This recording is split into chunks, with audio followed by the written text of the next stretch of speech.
Hello and welcome to Mediumship Matters with me, Hannah McIntyre. And I'm very excited today to be joined by the wonderful Debs Kiely, who has agreed to come on and share a little bit of her story with us. Hi, Debs. Hi, Hannah. It's lovely to be here. Thank you. It's really lovely to meet you. And I had to remember to hit record, as I always do, because I was getting too involved in what we were talking about and forgetting my actual job here. So I usually start with everybody at the beginning of their journey, because it kind of makes sense. So how did you get into all of this? I think as a collective group, as mediums, we all have similar experiences. I think we've all experienced phenomena as a child. We've seen spirit, most of us, objectively, so in the room, we've played with them, or we've seen them subjectively in our mind's eye, which is in the knowing. But I think for most of us that go on to work with mediumship, to follow this vocation, because it's a vocation, there seems to be, over a long period of time, this inner pull, this inner tug, that's not a coincidence, that's caused by the spirit world to get us where we need to be. They come knocking at the door. Mm-hmm. And it's for us to open it and then say, do you know what? I am going to develop my mediumship. I am going to consciously look at what we can do here together with the team. And I think that can sometimes be the difference between people who have childhood experiences where they go on in life and they never look at mediumship again, or for those of us that work with the spirit world. We decided to consciously move forward and work for it. And I know with myself, it was very much just this always inner knowing and pulling, that it was something, it felt right to me, and it was something that I wanted to do and felt it was right. Oh my gosh, I love that. So you were aware of spirit as a child. Did you come from a family of spiritualists, people that believed, or did you keep it to yourself? How did that unfold in your childhood? I think I was very lucky. My grandparents were Catholic, so this sense of reverence, this sense of knowing there's something bigger than us, was instilled in me, but not pushed on me. Please don't misunderstand that. My parents, they weren't the type to go to church, but whenever I had childhood experiences that frightened me, thankfully my parents always believed me. I know in that I'm lucky, because there were so many people, so many children, where they get told, you know what, this is a load of nonsense, don't be silly. I never had that. My parents were always very open to what I'd experienced, and not all my experiences were scary. Many were, like many mediums. My story is not unique, where you would play with spirit children, you thought they were real, and people said, well, there's no one there, and you're like, what are you talking about? She's sitting right there. So I was very lucky in that I was believed and supported. I went to boarding school, and I was a very lonely child, and I always felt very lonely. And so I had many experiences with spirit, because they drew close, because there was a need there. Yeah. They need to play with me and need to, to bring me comfort and upliftment. And I'm sure many of your listeners can resonate with what I'm saying. Yeah. So 99% of my experiences were positive with the spirit world. Yeah. Good. And I think that's a wonderful thing to hear, because people love to talk about the bits where they were scared, and the spirit world is always love, isn't it? And light. So it would make sense that they're coming with you to be comforting and loving. So we fear what we don't understand. yeah. We fear often what we can't see, touch, taste, or smell with our natural five senses. So those childhood experiences of just knowing someone's in the room and I can hear them but can't see them, in a child's mind, or perhaps even an adult's mind that have never explored the idea of mediumship, of course it's going to be frightening. We fear what we don't understand. That's all it is, isn't it? Yeah, love that. So you're a child, you've got your spirit peeps looking after you, they're keeping you company, and then where do you go with that? When did you decide to pursue mediumship as unfoldment and development? When did you decide, right, that's where I'm going to head? I was 18 when I first sort of said out loud to somebody, I am a medium. it was the first time I sort of owned that statement at 18, and I got married very young at 18 to someone who was a soldier at the time, and he didn't believe me, you know, and I don't blame him. What are you talking about, you know? And he said, "Go on then, prove it, Debs." And I thrust my arm in the air, and I came out with this random dialogue, and I was aware I was sort of wearing a coat of armour, and I was sitting on this white horse, and I'd said this dialogue. And I was aware I was his uncle. And he looked very, very shocked. And he said, "Oh my goodness." He said, "My uncle was an actor. I wouldn't have known this. My uncle was an actor. And the dialogue you've just said was from his most famous part he did for the BBC." And that was the first time I'd ever received confirmation from someone where I'd given it out. Yeah. Rather than people saying they couldn't see who I was playing or talking to. And so it was from 18 onwards, really, that I sort of owned that. And I would describe myself very much as a self-taught medium because I was living abroad. We didn't have the internet the way we do now, you know.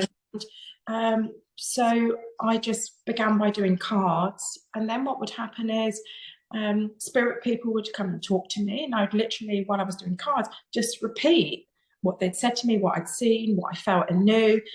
And then it got to the point where I'd just moved the cards aside and worked with psychic readings without the cards and do mediumship in this way. So I was very much self-taught because I didn't know there was anywhere to go. I didn't know there was a place called, you know, the Alpha Finley College, or that you could attend workshops. I wasn't aware of any of this, you see. Yeah. Amazing. Oh, so, and you've just done it ever since then. That's just been your path for all that time. I love it. Yeah, for many years. And then again, still while I was living abroad, I saw this course for this mentorship scheme where you could gain accreditations. And I felt very, very drawn to that. Everything I do, it has to sit right with me. I have to feel drawn to it, even if I don't understand it. And so I then signed up for this mentorship scheme. And that was the first time really I'd received some form of feedback, constructive feedback about my mediumship, about my sort of presentation of it. And I very much welcomed that. Yeah, It was wonderful. Sure. It was a wonderful experience. Yeah. Oh, this is incredible. So here's a question for you. Do you believe that only certain people have mediumistic ability, or do you believe it's available to all? It's very much my belief that all children are born naturally mediumistic. We know through psychology and sociology, we know that actually a child's mind between the ages of 6 and 8 is still very much functioning with the subconscious mind at the forefront. We know the first 6 years of a child's life is so important because it's the subconscious mind very much there, taking in everything like a sponge. And we know at this age, a child just accepts the world around them for what it is. But then what can happen is, it can be through religious indoctrination and fear that natural ability can begin to close off. Or we have people say to the child, "What a load of nonsense. There's no such thing as, you know, ghosts," which we understand to be spirit people. The child might naturally have the personality that they're very critical and analytical, that aspect of their personality develops where the mind can begin to close off. So there are many reasons, but inherently, naturally, we are all born able to sense and see spirit.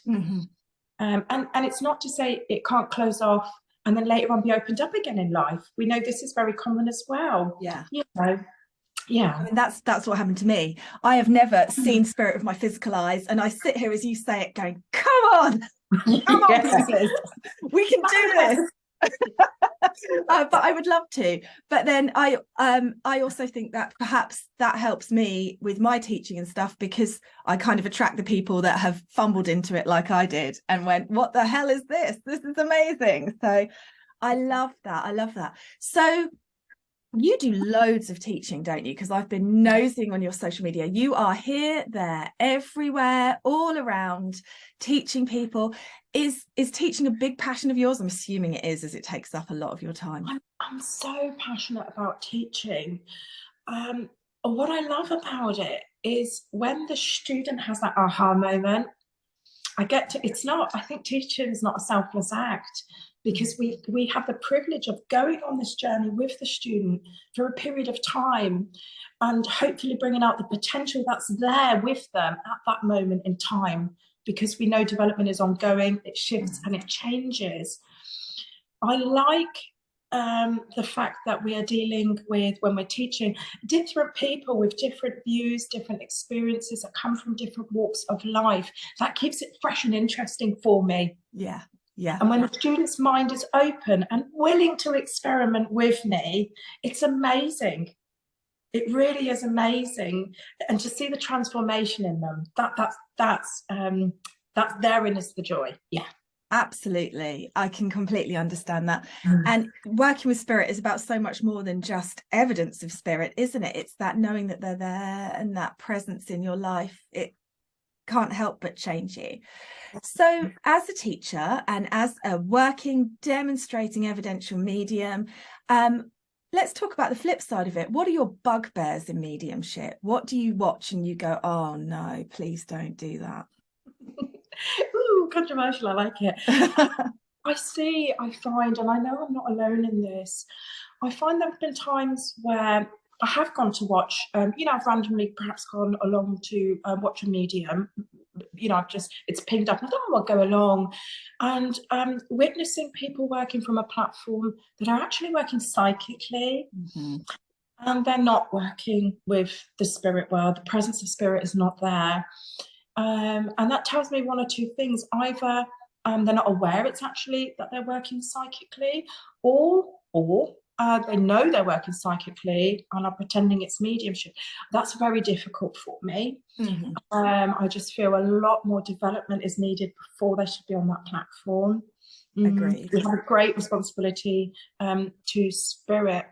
I don't think I have many bugbears, if I'm honest with you. And the simple reason is the development of self, who we are as people, our moral compass, the development within our work is ongoing. So if I come across something, I view it very objectively. That's where they're at in their journey.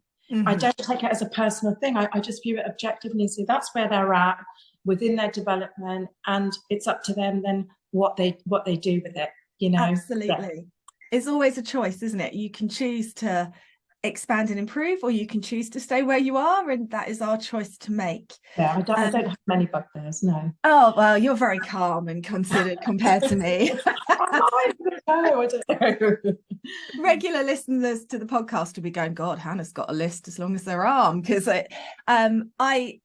I understand where people are in their journeys, but like you, I think when you take that step to working professionally, there is an accountability within yourself that you need to have for the standard, and make sure that you are behaving ethically. And I've seen, as I'm sure you have, on social media, the rise of some very interesting, in inverted commas, mediumship, and that is, somewhat concerning. I think one thing, if I may just add, this is a very controversial view, and that's okay with me.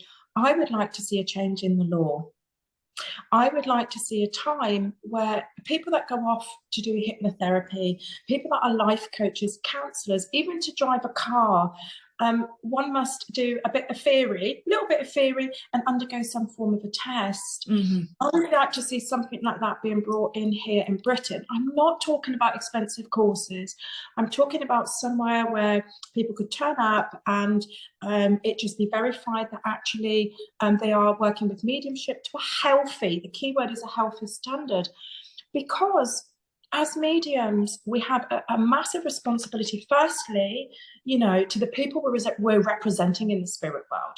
Yeah. I don't want to go to the spirit world and have a queue of people there saying, hey, you spoke on my behalf and I never said that. Yeah.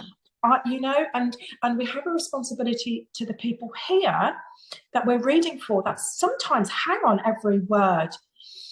And we would not have somebody work as a counsellor that didn't understand psychology enough. They could do more damage than good, even if their intention was right. Yes. Even if they're coming from the right place.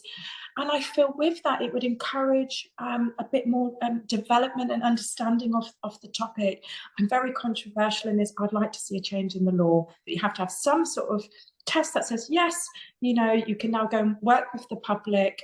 and off you go, you know, something Yes, like this. Yeah, I know that's controversial, but absolutely. there it is. Certainly something about the ethics of promotion would be my choice. If we change the law, it would be that you can't say things like, if you're seeing this, it's because it's predestined for you to see when you've paid for an advert. Yeah, That yeah, kind of thing as well would yeah. just be really good to get that tweaked a little bit. So that the public can be so vulnerable, Mhm. can be so vulnerable in many different ways. It doesn't, I mean, we know when people are grieving, they're especially vulnerable. We have a massive responsibility to these people. But also people are vulnerable when they're going through a difficult relationship, or when they feel stuck in their life, they're still vulnerable then. So it's firstly about protecting people here, you know. Yeah, Absolutely. Absolutely. So if you were going to give some advice to the listeners at home who are taking their first steps into developing and they're not really sure what to do next, what would you advise them? How would you set them off on their journey? What's just come to my mind is enjoy the journey, don't endure the journey. And to have patience within your development. There will be times where your development will feel very fast, and you will come across stumbling blocks where you think, hang on a second, my mediumship's working differently with me. Am I doing something wrong? Have I taken a step back? No. When your mediumship is changing, it means there's progress. And take time to enjoy this process, because the spirit world enjoy working with you, and we often forget that and we get frustrated. They want you to enjoy the experience of your mediumship, and that's what I would say: enjoy, don't endure. I love that. Yeah. I mean, I have been particularly guilty of sucking all of the joy out of my mediumship on more than one occasion. So I wish you'd popped along at the beginning of mine. I might have held on to that a bit longer. I love that. Joy sucker. Yeah. I love that. I hate this job, but I can't walk away from it. It's so painful. Listen, I'm speaking from experience. I'm the most impatient person in the world, so I understand. I feel you. Yeah. I understand. It's definitely a journey unlike anything else. Now, I know when we were chatting before I pressed record, you were talking to me about some tests that you've had, testing your mediumship and things like that. Could you tell us a bit more about that, please? Yeah, we were chatting about the fact that I'd been part of a study with Northampton University where mediumship was tested. Super cool. We had this EEG cap on my head, terribly flattering. And what they did during this study, during this test, is they would ask the medium to tell a story, make up a story. Another aspect of the test was to recall a story from memory. Another aspect was then to do mediumship. There were various different things they'd asked us to do, or asked me to do. And what it demonstrates is actually, when we're doing mediumship, that it's not the part of the memory that's flagging up, nor is it part of the imagination that's flagging up. That they found, because they did this test in America, you see, and the results have already been published for that, where they found that things were happening, flagging up, aspects of the medium's minds were flagging up, that ordinarily it wouldn't be possible for that to happen. And what's super cool about this is science is continuing to catch up with what we have long known to be true. It's underpinning what we do.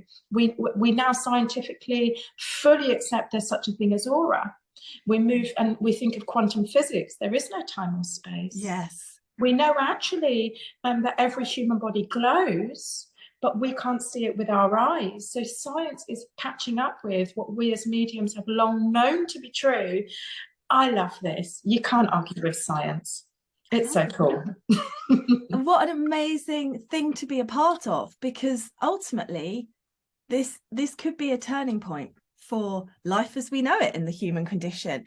And, you know, science, like you say, you can't argue with it. Once it's proven, it's proven. What an amazing, historic, monumental thing to give your brain up for.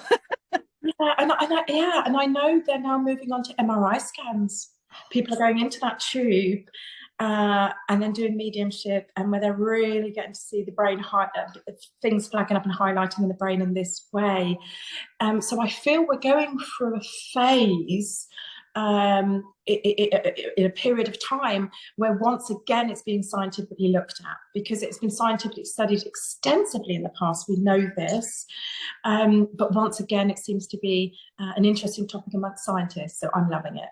Oh my gosh, yeah, good. I can't wait for those collaborations to take place, and just and having the experiments with it and having the fun with it, and being confident in your mediumship enough to put yourself in that vulnerable position to be tested is an amazing thing. Ah, love it, hurrah. Okay. So what about people who perhaps wouldn't view themselves as wanting to demonstrate develop mediumistically, but perhaps want to feel the presence of their loved ones with them more, or open the door to spirit just a crack? What advice would you give them? I think that's perfectly wonderful. Everybody's experience and journey is unique, whether people choose to go on and work with it publicly or not.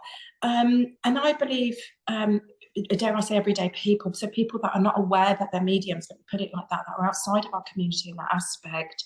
Isn't it a wonderful thing when they can sense their loved one? And when we develop mediumship, and even when we're practicing mediumship, it actually is, this is often not really spoken about, but it is a development of self. Mm-hmm. Because that love and that power is resonating within us, working within us, and it changes us.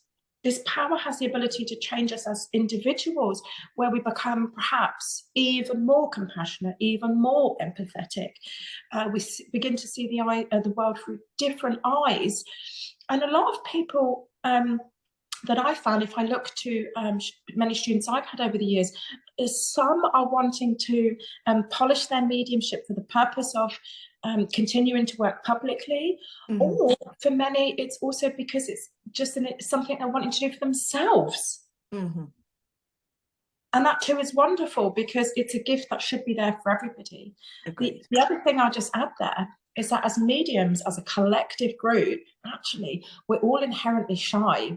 Most of us would have been very shy children, and working publicly or giving readings can sometimes not be everybody's cup of tea, because we are naturally shy, and we have to learn to overcome that to work publicly. And it's perfectly fine that it's not everybody's cup of tea. There is no right or wrong here, it's there for everybody.